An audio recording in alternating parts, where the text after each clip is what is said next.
in la helo garoon diyaaradeed waa rajada ugu weyn oo maanta taagan marka laga hadlayo dareenka bulshada degmada Xeraale waxay si hagar la'aan ah u bilaabeen haweenweynaha degmada Xeraale wajiga labaad ee dhirqaadista garoonka diyaaradaha degmada iyadoo maanta halkan ay isugu imaadeen dhammaan bulshada magaalada qaybaheeda kala duwan si loo daafuro wajiga labaad ee dhismaha garoonka madashan waxaa ka soo qayb galay xildhibaano ka tirsan Galmudug maamulka degmada taliyaha booliiska degmada iyo saraakiil kale oo ka tirsan ciidamada qalabka sida ugu horeyn waxaa hadal ka furay gudoomiyaha degmada Xeraale Bashiir Daahir Yuusuf isagoo u mahad celiyay haweenkii halkan soo gaarsiiyay garoonka haatanna ugu baaqay bulshada inay ka qayb qaataan dhismaha garoonka markii aan ka hadlo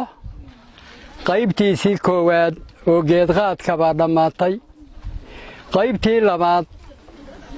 ayaa waxqabadkeedii la isugu yimid maanta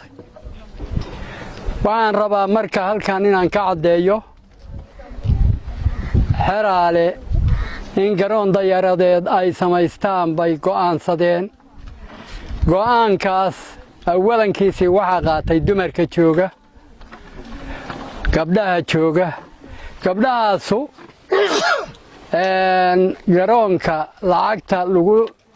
baneeyay iyo cagafta iyo injineerka dhammaan gabdhaha degmada Xeraale bixiyay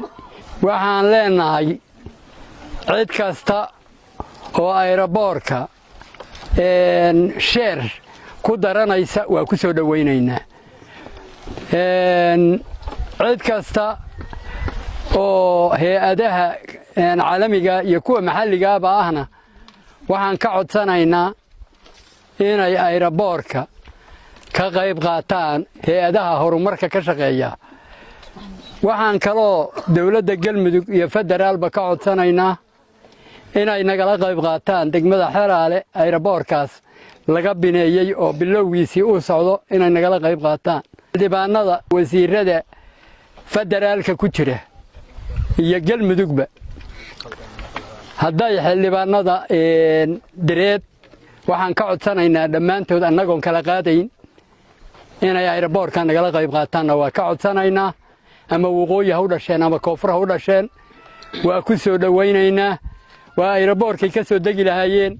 oo degmadooda ku imaan lahaayeen waa ku soo dhaweynaynaa ha ka qayb qaateen qaar ka mid ah nabadoonnada ururka haweenka iyo dhalinyaradii goobtan ka hadlay ayaa iyaguna ku baaqay in laga qayb qaato garoonka dhismihiisa qurbajoog iyo daljoogba waxaan ka codsanaynaa dawladda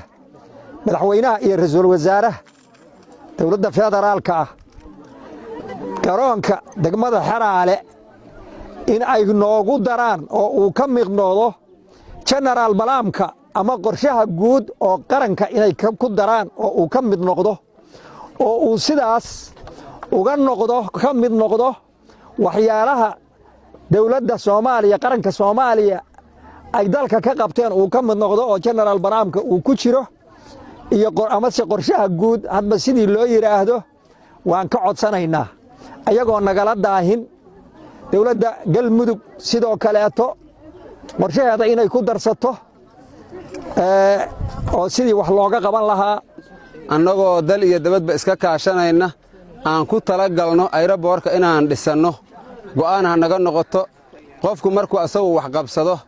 baa ama hay-adu kaalmaysaa ama dawladu kaalmaysaa laakiin qof aan asagu waxba qabsan oo meel cidla ah fadhiya qofna inta soo doonta aan fadhigaan kaa kiciyo in la yidhaha uma badna haddii aeroboorka qaybtiisii hore ay gabdhuhu ka qayb qaateen qaybtiisa dambe waxaan leeyahay insha Allah waa noo fududaan doontaa haddii ilaahay idmaana ka wada qayb qaadanno dawladaha mid maamul goboleed iyo mid federaal labadaba baaq ragii ugu horeeyana waa u diray haddana waa u dirsanaynaa annakoo midaysan haddaan nahay dabadda haddaan nahay dalka inaan u wada istaagno gacmo wada jir bay wax ku wada qabtaan muhiim waxa ah haddaan beesha surnahay inaan u istaagno arrintaas aeroboorka haddii ilaahay idmo waana qabsan karnaa waana qabsanaynaa biidnillaahi kariim waxaan rabnaa inay ka qayb qaataan muxuu ahaay garoonkan horna way uga qayb qaateen oo gabdhaha iska lahaa daahfurkiisii haddana waxaan rabnaa kuwa jaaliyadaha oo dabadda jira dhammaantood rag iyo dumarba inay ka qayb qaataan ugu dambeyn xildhibaan Mursal Cabdiraxmaan oo ka tirsan baarlamaanka Galmudug oo goobta ka hadlay ayaa sheegay inuu ka qayb qaadan doono sidoo kalena dawladda Soomaaliya maamulka Galmudug iyo hay'adaha ugu baaqay inay ka qayb qaataan dhismaha garoonkan dadkaas hadda la yiri maamulkaad ku jirtaan maamulka caybtiisa qaatana waan ka midnahay oo Ilaahay haduu yiraahdo codsiga iyaga waana la galgalan jirnay degmooyinka wixii ka hirgala waxna waa nooga hirgeli jireen inay nooga hirgalaanna waa rajaynaynaa waa qaadanaynaa haddii intaan rabtaan ka weynina qaaraankeenna ku fuucsan oo ku muuqaal leh baan la baxaynaa haddii wax weyn ilaahay nooga soo fujiyana waa helaynaa waa khayr iyo barako waxaan rabaa marka dhowr kelmood oo wacyigelina inaan uga faa'iidaysto fursaddan midda koowaad horta shaqadaan la hayo iyo camalkan waa camal weyn waa shaqo weyn adduunyaduna waa maalmo kooban aakhiraduna waa wax fog hadduu haween yahay iyo hadduu rag yahay qofkii wax ku darsanaya ilaahay dartiisa maalinta qiyaamo wuxuu waa dangu niyadaana kala xukunta haddaadan niyeysanin ee maanta dhan adaalayso adduunyada ku agtaa leeyahay aakhira waxba ka heli mayso Xuseen Cali Xuseen warbaahinta qaranka degmada Xaraale